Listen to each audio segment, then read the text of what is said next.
పూర్వం ఈ యొక్క ప్రాంతంలో ఋషులందరూ కూడా ఈ యొక్క ప్రాంతానికి వచ్చి స్వామి గురించి తపస్సు చేశారు. అప్పుడు స్వామి ఋషులందరిని అనుగ్రహించి ఇలా శిలారూపంగా వెలిసింది స్వామి. ఇక్కడ స్వామి ఎప్పుడు కూడా ఉత్తరముఖంగా ఉంటాడు. మనం ఇక్కడ చూసుకున్నట్టయితే ఆ స్వామి పాదాల నుంచి రాయ ఆకారం అంతా కూడా శంకు యొక్క ఆకారం ఉంటుంది స్వామిది. విష్ణుమూర్తి శంఖం వెనకాల భాగం ఏ విధంగా ఉంటుందో కింది నుంచి పై వరకు చూసుకుంటే శంఖం యొక్క ఆకారం ఉంటుంది.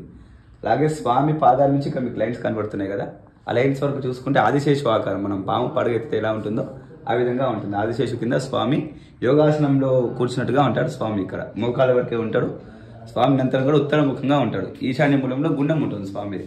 అంటే ఇక్కడ ఈ ప్రాంతంలో భూమి కింద 1000 feet వరకు కూడా వాటర్ అనే అవైలబిలిటీ ఉండదు, కానీ ఓన్లీ ఆ ప్లేస్లో మాత్రమే వాటర్ ఉండదు. అదే ఇక్కడ స్పెషాలిటీ. ఆ వాటర్ తాగినా కూడా రోగానికి రుణానికి బాగా పనిచేస్తుంది, ఆరోగ్య విషయంగా బాగా పనిచేస్తుంది. వాటర్ ఎప్పుడు కూడా చల్లగా ఉంటాయి, తీయగా ఉంటాయి, ఎప్పుడు కూడా ఫ్రెష్గా ఉంటాయి వాటర్. పూర్వం యొక్క వాటర్ అందరూ కూడా ఊరి ప్రజలు పొలాలను చల్లుకునేవారు.